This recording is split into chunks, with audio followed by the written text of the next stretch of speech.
नमस्कार। आकाशवाणी जयपुर अजमेर से प्रस्तुत हैं प्रादेशिक समाचार।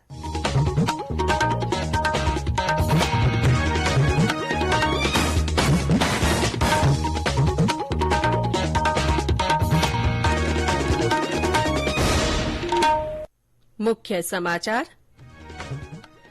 प्रधानमंत्री नरेंद्र मोदी आज गुजरात में कच्छ के भुज में स्मृति वन का लोकार्पण करेंगे। प्रधानमंत्री आज आकाशवाणी से मन की बात कार्यक्रम में अपने विचार साझा करेंगे। केंद्र ने राज्यों से कहा, साल 2030 तक देश में 500 गीगावाट गैर जीवाश्म ईंधन ऊर्जा उत्पादन की क्षमता हासिल करने में अपने योगदान का लक्ष्य तय करें। और केंद्र ने गंग नहर परियोजना के पहले चरण की विस्तृत परियोजना रिपोर्ट तैयार करने के राज्य सरकार के प्रस्ताव को मंजूरी दी।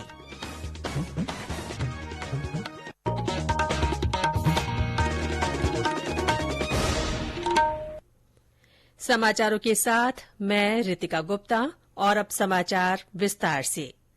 प्रधानमंत्री नरेंद्र मोदी आज गुजरात में कच्छ के भुज में स्मृति वन का लोकार्पण करेंगे। ये स्मृति वन वर्ष 2001 में आए भूकंप के बाद गुजरात की जनता की सद्भावना का प्रतीक है। इस भूकंप में 12,000 से ज्यादा लोगों की मौत हो गई थी।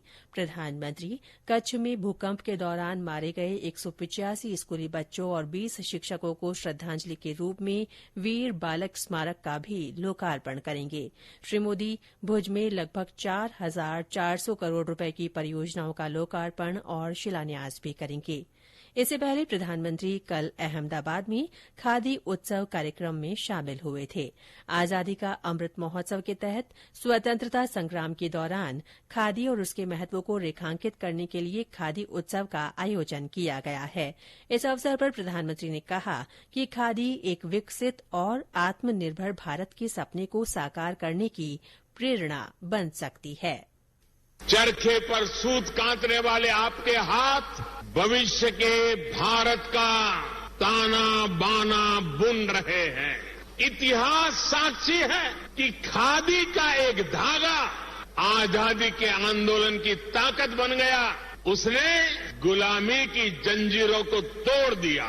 खादी का वही धागा विकसित भारत के प्रण को पूरा करने का, आत्मनिर्भर भारत के सपने को पूरा करने का प्रेरणा स्रोत भी बन सकता है। ये खादी उत्सव स्वतंत्रता आंदोलन के इतिहास को पुनर्जीवित करने का प्रयास है।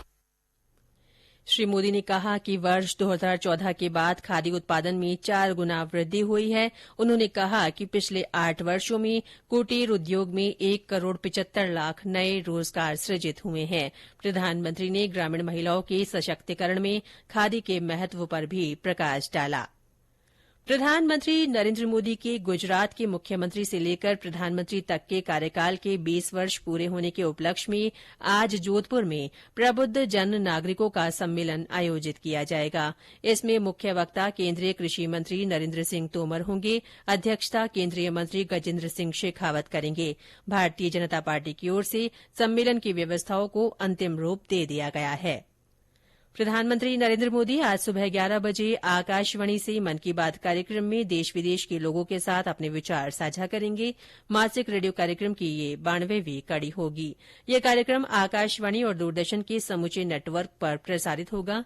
यह आकाशवाणी समाचार की वेबसाइट और news on AIR mobile app पर भी उपलब्ध रहेगा।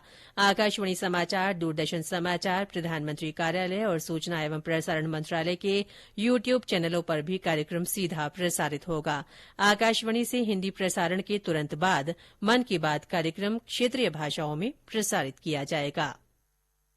मुख्यमंत्री अशोक गहलोत आज प्रदेश के पंच, सरपंच, जिला प्रमुख, मंत्रियों, सांसदों और गौवंश कार्यकर्ताओं से वीडियो कॉन्फ्रेंस के जरिए संवाद करेंगे।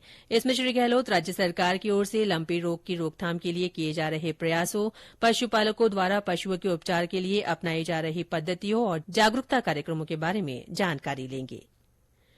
मुख्यमंत्री अशोक गहलोत की अध्यक्षता में कल जयपुर में राज्य मंत्रिमंडल की बैठक में कई महत्वपूर्ण निर्णय लिए गए। बैठक में ईडब्ल्यूएस की आयु सीमा छूट के प्रावधानों में 4 सेवा नियमों को जोड़ने की मंजूरी दी गई। पंचायती राज एलडीसी भर्ती 2013 के 4000 पदों को भरने की कार्यवाही आगे बढ़ाकर और शिथिलन देकर सरकारी नियुक्ति का इंतजार कर रहे युवाओं को सौगात दी गई है। मंत्रिमंडल ने Rajasthan social and performance audit authority के गठन, शहीद रक्षा कार्मिकों के आश्रितों के नवीन नियुक्ति नियम जारी करने और राजस्थान हस्तशिल्प नीति 2022 जारी करने सहित कई अहम निर्णय भी लिए। श्री गहलोत की अध्यक्षता में कल मंत्रिपरिषद की बैठक भी हुई। इसमें लंपी बीमारी से गौवंश को बचाने के लिए जिलों में जागरूकता अभियान चलाने और होम्योपैथी, आयुर्वेदिक तथा देशी उपचार से इम्यूनिटी बढ़ाने के उपायों पर चर्चा की गई। मुख्यमंत्री ने प्रदेश में अतिवृष्टि से हुए नुकसान और बाढ़ प्रभावितों के लिए आवश्यक व्यवस्थाओं को लेकर विस्तार से चर्चा की। श्री गहलोत ने जिला कलेक्टरों को निर्देश दिए कि प्रभावित क्षेत्रों में लोगों के लिए अस्थायी आवास व्यवस्था, भोजन और अन्य सुविधाएं लगातार उपलब्ध कराई जाए। बैठक में राजीव गांधी ग्रामीण ओलंपिक खेल की तैयारियों और सफल आयोजन को लेकर भी चर्चा की गई। ये समाचार आकाशवाणी जयपुर अजमेर से प्रसारित किए जा रहे हैं। समाचार अभी और हैं, उससे पहले ये संदेश। कंपटीशन की अगर आप कर रहे हैं तैयारी, तो उनके लिए ऑल इंडिया रेडियो पर हम लाए हैं अभ्यास, एक ऐसा कार्यक्रम जिसमें आप पूछेंगे सवाल व्हाट्सएप नंबर 9289094044 पर, या फिर ईमेल करेंगे abhyas.airnews@gmail.com पर, और हमारे विशेषज्ञ देंगे इसका जवाब। आपका अभ्यास हमारा प्रयास। प्रादेशिक समाचारों में फिर से आपका स्वागत है। नवीन और नवीकरणीय ऊर्जा मंत्री भगवंत खूबा ने राज्यों से अपील की है कि वे अपने यहां नवीकरणीय ऊर्जा की संभावना का पता लगाएं और साल 2030 तक देश में 500 गीगावाट गैर जीवाश्म ईंधन ऊर्जा उत्पादन की क्षमता हासिल करने में अपने योगदान का लक्ष्य तय करें। कोच्चि में नवीकरणीय ऊर्जा एजेंसियों के संगठन के 8वें स्थापना दिवस समारोह का उद्घाटन करते हुए श्री खूबा ने कहा कि इस महत्वाकांक्षी लक्ष्य को प्राप्त करने में प्रधानमंत्री नरेंद्र मोदी की ओर से 2015 में तय किए गए लक्ष्य के अनुरूप देश में 175 गीगावाट नवीकरणीय ऊर्जा उत्पादन का लक्ष्य हासिल कर लिया गया है। श्री खूबा ने घोषणा की कि सरकार जल्दी ही हरित हाइड्रोजन नीति लेकर आएगी। इस अवसर पर उन्होंने नवीकरणीय ऊर्जा क्षेत्र में श्रेष्ठ कार्य करने वाले राज्यों और कंपनियों को पुरस्कार भी प्रदान किए। केंद्रीय जल शक्ति मंत्रालय के तहत केंद्रीय जल आयोग ने गंग नहर परियोजना के पहले चरण में पर्यवेक्षी नियंत्रण और डाटा अधिग्रहण आधारित स्वचालन के लिए विस्तृत परियोजना रिपोर्ट तैयार करने के राजस्थान सरकार के प्रस्ताव को मंजूरी दे दी है। इस परियोजना की संभावित लागत 1154 करोड़ रुपए है। श्रीगंगानगर सांसद निहाल चंद ने बताया कि नहर प्रणाली में स्वचालन से जल प्रबंधन में सुधार, समान जल वितरण प्राप्त करने, परिचालन दक्षता बढ़ाने और सिंचाई क्षमता बढ़ाने में मदद मिलेगी। जल आपूर्ति की दक्षता बढ़ने से सिंचाई की तीव्रता 79 से 90% तक बढ़ जाएगी। धौलपुर में कल अलग अलग घटनाओं में 5 लोगों की मौत हो गई।